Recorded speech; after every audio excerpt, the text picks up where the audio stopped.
Good afternoon, YouTube. I have another double stack 1911 for you today. Before we get into that, I'll just say it is September 10th, 2025 as I film this video. And if you don't know kind of the significance of that date, if you're watching this somewhere down the line from my publishing date, then you only need to look it up.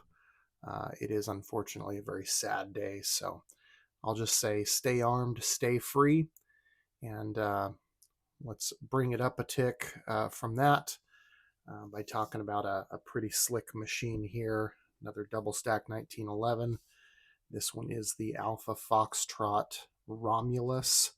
Now the one I picked up is the 3.5 inch. Um, this is a ported and comped pistol. The frame and the slide are, of course, milled from SUS 416 stainless steel. They are DLC coated, which really is a premium combat and duty coating. In case you didn't know, DLC stands for diamond-like carbon. Some people say it stands for diamond-like coating. There's kind of some debate on that. Who cares? It's known for extremely high ratings on the durability scale.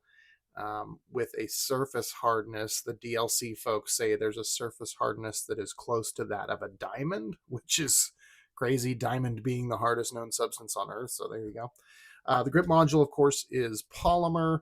That just is sort of what it is for this price point. I always like to put Atlas or EGW spring kits in my 1911s, but I haven't messed with this one yet. I kind of like the factory spring weight. As it mitigates recoil and puts me back on target pretty well with this one. It's got a nice flat face aluminum trigger. Comes with a, well, depending on which one you buy, it comes with the 17 round and the 20 round checkmate mags.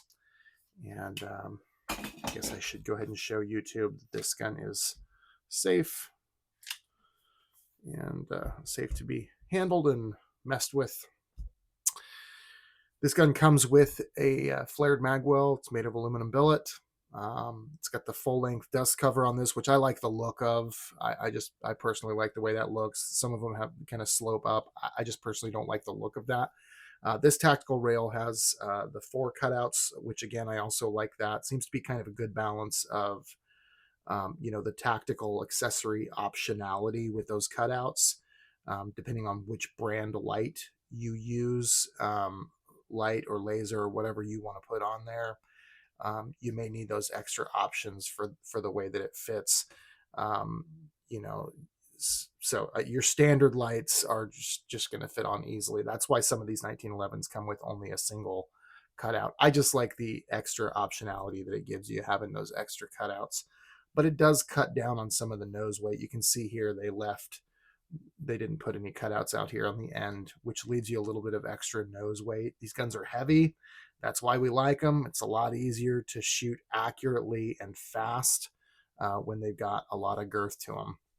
As far as the optics and the sights go, it's not tritium on the front sight. It's something called night vision. It accomplishes the same mission. It's visible in any lighting condition. I haven't tested that, but that's how it's advertised.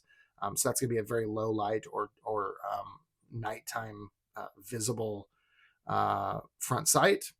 The rear sight is dovetailed in to the back of the slide, and so it does co-witness into your optic. So you're able to do the co-witness deal, which is always my preference. I would never put an optic onto a gun that I was going to put my life in the hands of.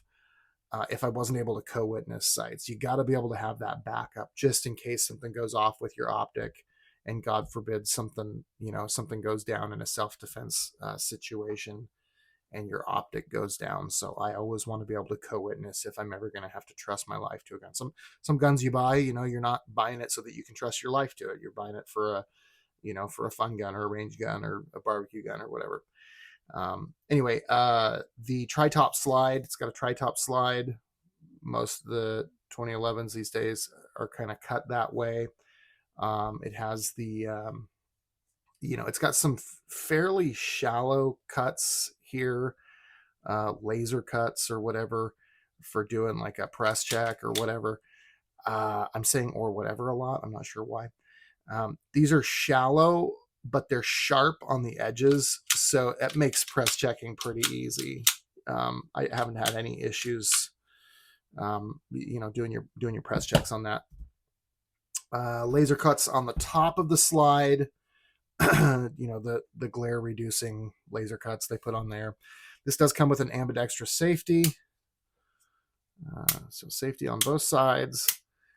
Extended slide release. This is a nice little feature. This slide release is extended so you can make your one-handed operation a breeze without breaking your shooting grip. I'm able to easily do that without breaking my shooting grip. Most people with a medium to large sized hand aren't going to have a problem with that, but I wonder if even small-handed people might be able to do that. The comp is a thread-on comp.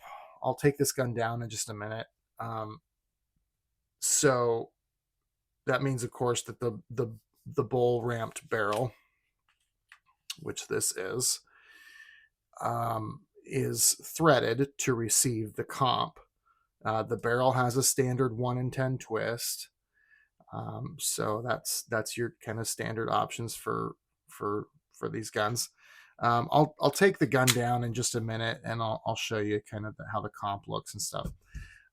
So the as far as aesthetically speaking, it has the Alpha Foxtrot lifted letters here on this side, nice and sharp, nice and handsome there, and then Romulus in big letters on this side, which is really cool looking. And it says Romulus down here too, just kind of where the model is. Let's see, comes with 2 mags, comes with a range bag. Here, I'll get the range bag right here. Can't really tell because I'm zoomed in too far, but it's just your basic range bag. It's fine. There's nothing special about it. But it's a good range bag, good strong zippers. It can fit everything you need to go to the range. So there's this is the Alpha Foxtrot logo here. It's got that on both sides of the grip module, which is whatever. Let's see here. There's some debate.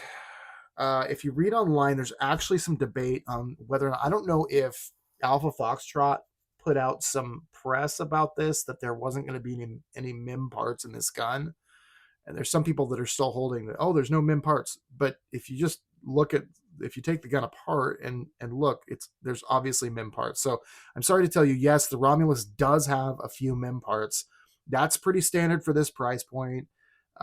You're gonna have a few MIM parts in this pistol. Shoot, even the $3,000 Kimber 2K11 has some MIM parts. That's a pretty middle of the road gun. But even if you're going, up pretty steeply from here, you're still getting MIM parts. So in the Romulus's case, the sear, the disconnector, the grip safety, the firing pin stop, those are all examples of some MIM parts. So look, switch out the MIM parts if you want. Most people find them perfectly acceptable. I'm of a mind where, unless it's a self-defense gun, I don't mind the MIM parts. I'll use them till they break and just replace them.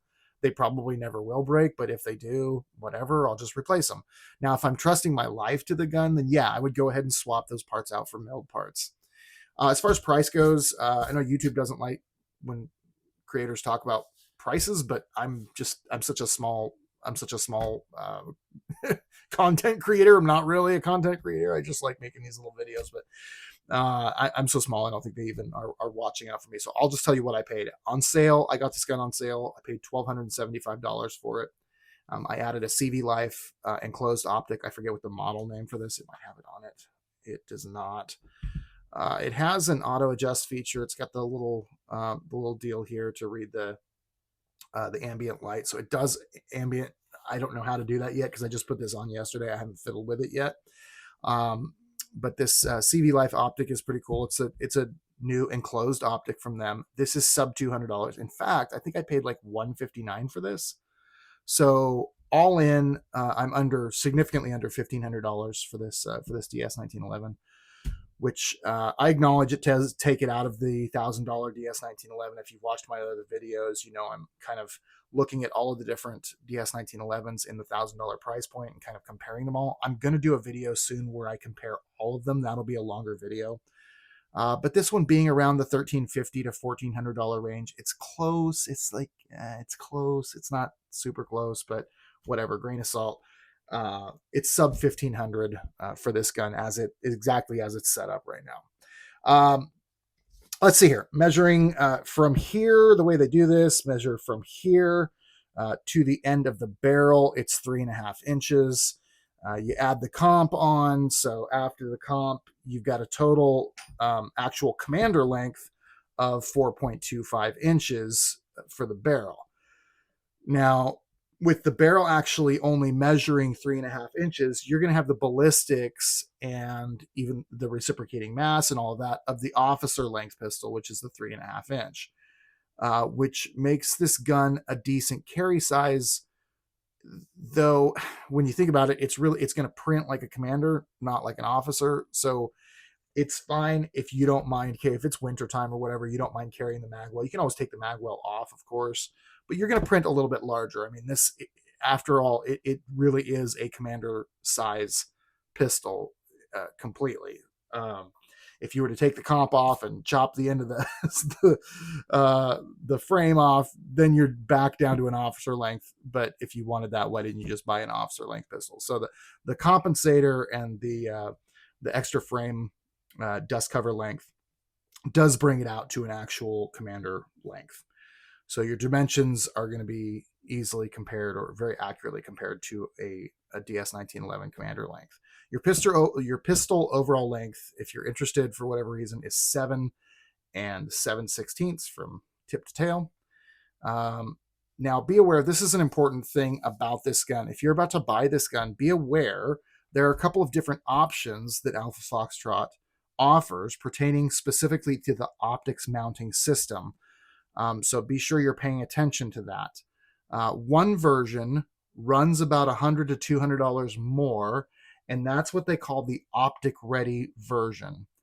Now, this is going to come with the MOS adapter cut, which this one is cut the same way, but it includes an RMSC plate for your RMSC and Holosun K optics, as well as it comes with an RMR plate for your Holosun 507 comp, which is my RMR cut optic of choice. I love the 507 comp. By the way, it just went on sale. Amazon has it down to like $320 now. It used to be like 400, sometimes as high as 420 when it first came out.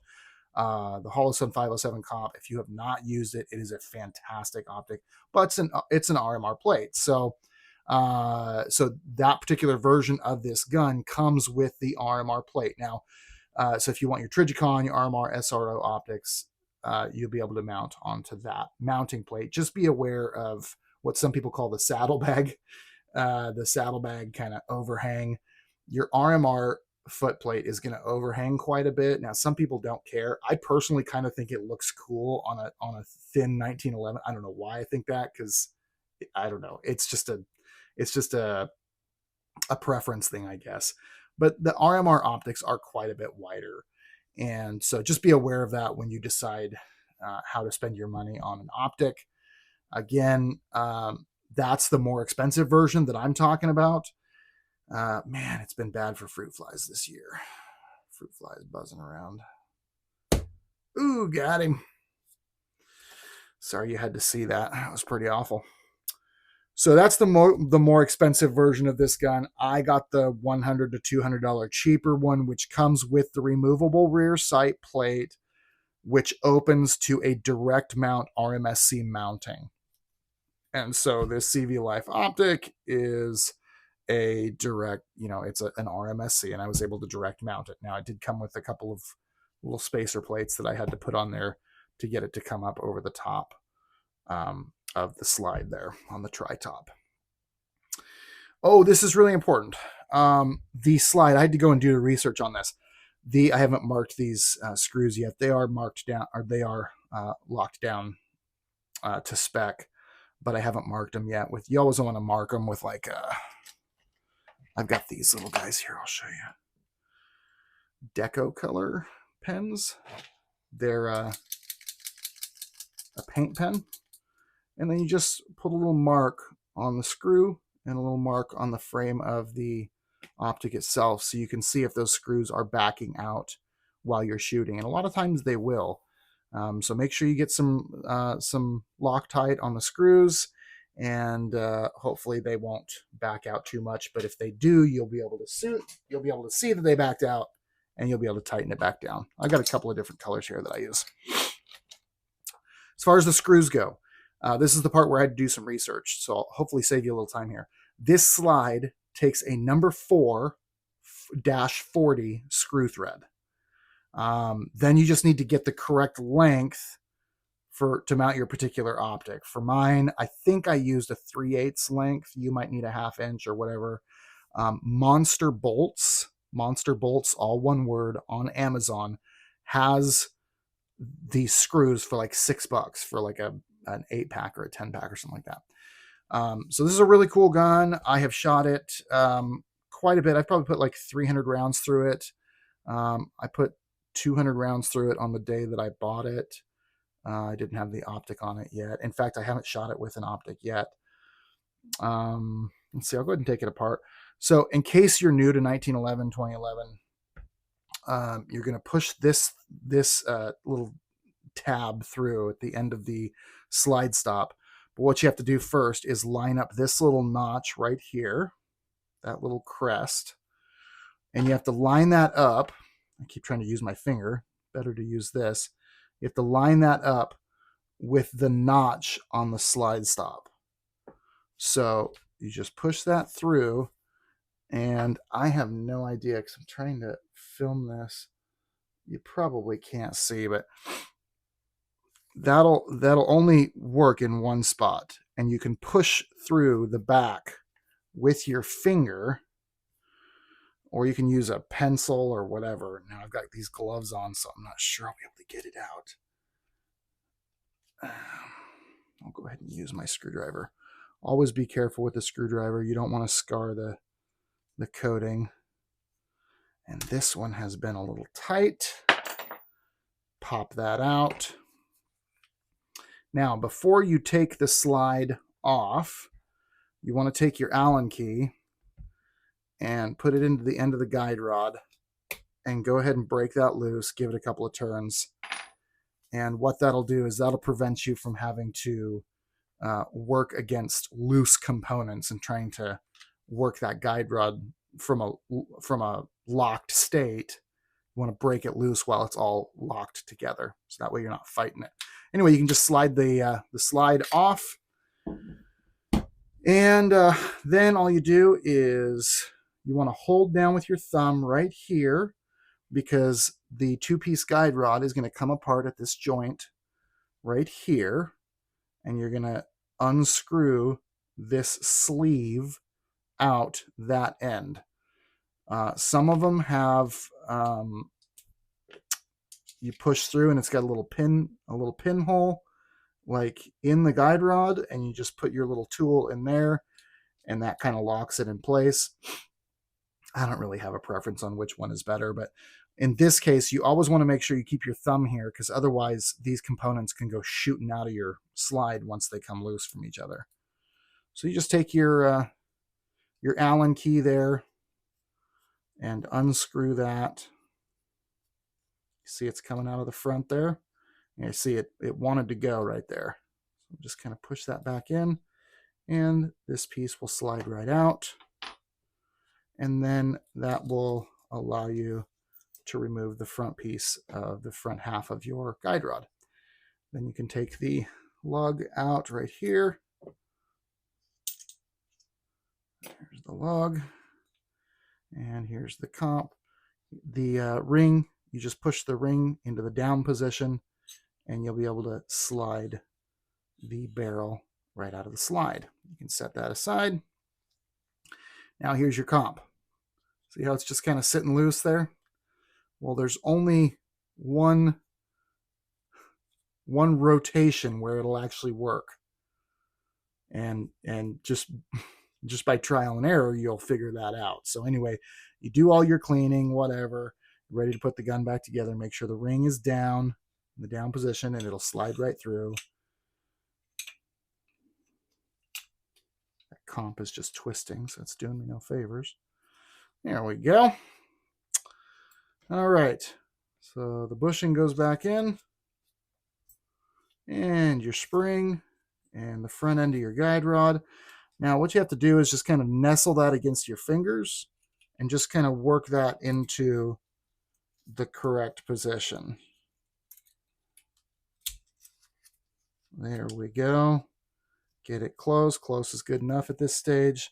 And then you just put this in, threads in first, and get it started. Then you take your Allen key and go ahead and screw that in the rest of the way, but you don't need to tighten it down yet, because again, you're just fighting against loose components that way. Just make sure your ring is in the down position now, because that's how you're going to fit it. You're going to fit everything back together that way. So with the ring in the down position, put your slide back on, and once you see the ring hole through the slide lock hole, sorry, my compressor just kicked on, you can go ahead and get this started by putting it in. Then you're going to go ahead and return this crest back to this spot right here. So put that there, and then you're just going to slowly fit and push until it notches back into place. There we go. In and up pressure is what you want, without too much up pressure, because if it's not notched in correctly, that'll slide and scratch across your slide. Nobody wants that. Do a couple of press checks, make sure everything's good, and you're all back together. Now forgive me for the tar. This gun has been fired since the last time I cleaned it. It's a 1911, so you can shoot them a lot without cleaning them in between, as long as it's well oiled. Speaking of oiling, maybe I'll go ahead and show you that. Your oil points on your 1911. I'm not going to show you all of them because I'd have to take it back apart. You always want to oil the barrel right here. Good little drop of oil there. And the bushing around the guide rod. Work the oil in a little bit. There's a couple other spots inside, including the slide rails and stuff like that you want to oil. Keep those oiled up too. Always make sure you've got a dropper of oil with you. Good CLP oil when you go to the range. And so you can make sure that you're oiled up in case things get dry. All right. Well, thank you for watching. Remember, stay armed, stay free, and we'll see you on the next video.